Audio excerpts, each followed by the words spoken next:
W say boogity, boogity, boogity, boogity, boogity. Let's go racing, boys, at Darlington. Let's go racing, boys. Oh, yeah. Let's go racing, boys. Track too tough to tame. Lady in black, and she's all ours. I feel like she's a member of the family. Jeff Owens in the fast lane. I feel like the lady in black is like a member of the family, and she sits down with us at the dinner table, and we ask her how her day was. I think that's a good analogy. It's like the old lady in black. It's like your grandma. It's, and I think a lot of the drivers feel that way too. I mean, this is one of the oldest tracks in the sport. It's one of the ones that they enjoy going to more than any. It's a throwback race with a lot of history and tradition. So, yeah, I think that's a good analogy. It's like going to your grandma's house twice a year. And let's hope it continues that way, and I feel like it will. Before we talk about this weekend, we got a lot to talk about. Let's touch on Kansas. And I got to give you credit, sir. I got to give you credit because you said last week, expect another tight, thrilling race. I don't think even you could have imagined something as tight as what we saw last weekend. Yeah, that was unbelievable.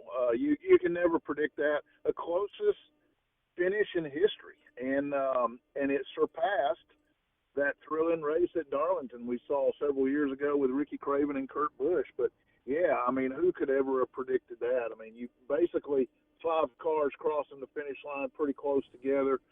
Larson wins it literally by like an inch, and they had to go to video replay and the electronic timing and scoring and all that just to figure out who won the thing. So, yeah, just a tremendous – that was a great race from start to finish. I mean, it really was. Great racing all the way through the pack, all the way through the whole event, and then to see it come down like that. I mean, that just shows you – I mean, I think this car – you know, they've gotten used to it now, and they've really got it dialed in for those mile-and-a-half tracks. You know, we've criticized it, and they've struggled a little bit putting on good shows at the short tracks and the road courses, but, boy, they've really gotten it figured out on the mile-and-a-halves, and it paid off big time at Kansas because that was just an unbelievable finish that I think people will remember for a long, long time. Mm-hmm. Jeff, I think Josh Harris took that personally because he's gearing up for his first race as president at Darlington, and he loses one of the key cornerstone moments in the history of Darlington Raceway by the week prior. But in terms of them dialing in the new car in the current situation with the mile-and-a-half tracks, basically Darlington, another almost mile-and-a-half track, should we anticipate – Darlington always puts on a good show, but should we anticipate something like we saw this past weekend? Well, you know, I don't know, Chris, because Darlington is so different, you know. A track like Kansas and some of your other mile-and-a-halves, Darlington is way different than that. Even though the length of the track is pretty similar, Darlington is, I think, a mile, 1.3 miles, but it's just shaped so differently, and you drive it so differently.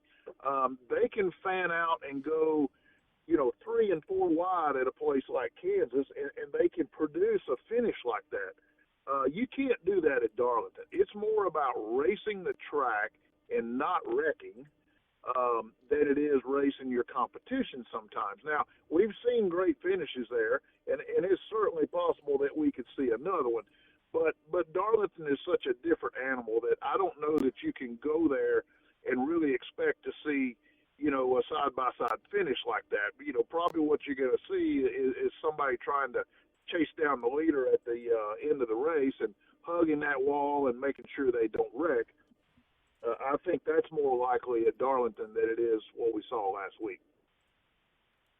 Jeff, this is the throwback weekend, which I enjoy, and all the paint schemes have been coming out on Twitter and throughout social media.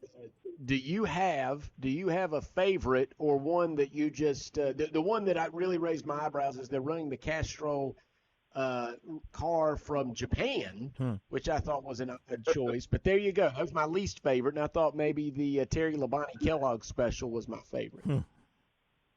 Yeah, I really like the Kellogg's car. I always like, you know, it was interesting. I think Clint Boyer did a poll on Twitter this morning in which he asked fans and followers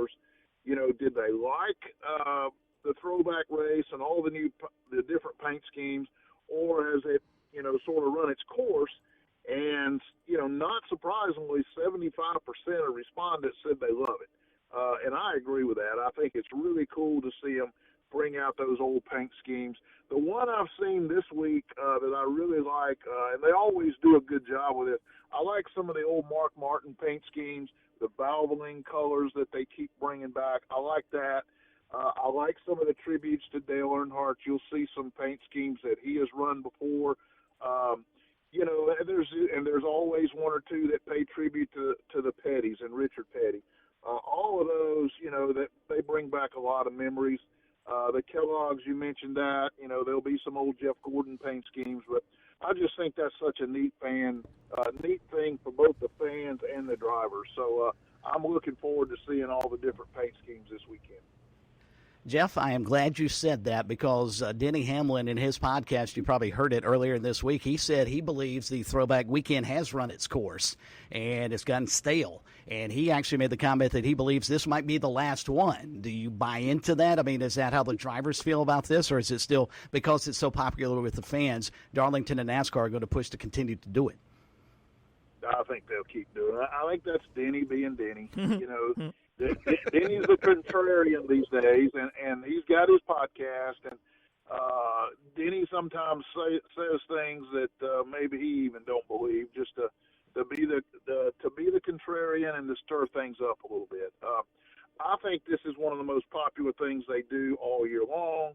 I think most of the fans feel the same way. I would be shocked if they got rid of it.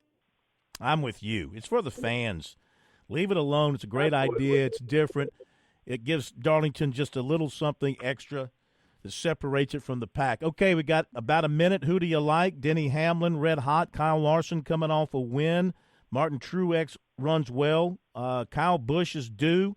What do you think? Who do you like? Somebody outside of all those guys. Maybe is Eric Jones, who's been good, but coming back off of his injuries, or maybe Chase Elliott. Yeah, certainly Chase Elliott, I think, could be in the mix. I think the way things have been playing out the last few weeks, I think you got to start with those Hendrick cars. You know, Larson and Byron, they both won at Darlington. I think they won the two races last year, so you got to start there. But then those Toyotas, too. I mean, Denny Hamlin has got some victories there. The guy that's probably run that track the best over the past 5 or 6 years is Martin Truex.